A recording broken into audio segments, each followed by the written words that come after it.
Bantu bakuthi okokuqala mandithi khona into endiyibonayo mna ingathi off ephume ecaleni anoba ndiyibona ndedwa nayo kodwa ke kusonenzeka uba nani yayibona kodwa mna ngathi ndineliso elobukhali gqithi ndiyayibona.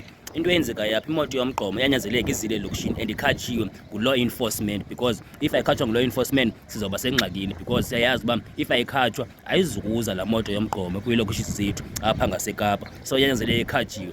Into engoyenzeka yi-one, njengoba le traffic ihamba apha ezilokishini zethu nje zingaseKapa ikhatshwa yi-private company ebhatalwa ngumasipala kwimali yethu ye-taxpayers, and then le moto yona i-private company iphinde ikhatshwe ngu-law enforcement, so ikhatshwa double njani. Kaloku befana ubuye law enforcement into ayenzayo yena ugade thina bantu bokuhlala apha elokishini angakhaphi laa moto, kodwa ikhona imali ekhutshwayo. Kufuna niqaphele bantu bakuthi because okusalayo ngokwenziwa i-double job. Endani uba law enforcement yena agade thina abahlali basezilokishini apha ngaseKapa, ugada laa moto aphinde agade laa moto yomgqomo, kwenziwa i-double job. Niqaphele bantu bakuthi, kodwa ke kuyafuneka uba siyibuzile uba kutheni kunjalo because ekugqibeleni kaloku laa private company yabhatalwa for uba ikhaphile igadwe nayo. Abasithembanga kodwa baphatha imiphi isibhamu.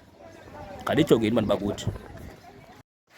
Bantu bakuthi ndifuna niyibone kakuhle le nto. Lena yimoto yomgqomo ekunyanzelekile uba ingenile ezilokishini zethu. Lena yi-private company le igade imoto yomgqomo kwenzela uba ingamoshwa. Lena law enforcement lo ugade le private company. Kanye kwenzekani ngubani oqhatha omnye?